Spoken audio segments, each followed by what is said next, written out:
आज भारतभर आज आनंदाचा सण आहे।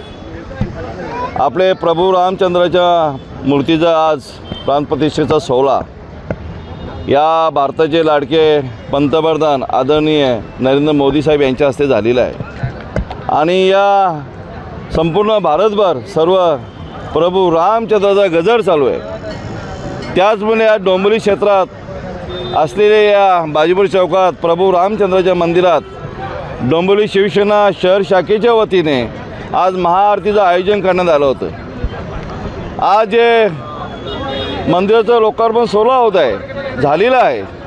500 वर्षापासून त्याची वाट बघत होते संपूर्ण भारताचे नागरिक आणि आज आनंदाचा सण आणि त्या आनंदाच्या सणामुळे आज तुम्ही बघत असाल सर्व लहान मुलं असतील, तरुण असतील, ज्येष्ठ असतील, महिला भगिनी असतील, सर्वांच्या चेहऱ्यावर हसतमुख असणारा आजचा दिवस आणि हाच अतिशय आनंदाचा दिवस आम्ही शिवसेना पक्षातर्फे महाआरती केलेली आहे। आज संपूर्ण भारताच्या असतील या संपूर्ण डोंबिवलीच्या नागरिक असतील त्यांना आम्ही आज सर्वांना शुभेच्छा देतो। जय हिंद, जय महाराष्ट्र, जय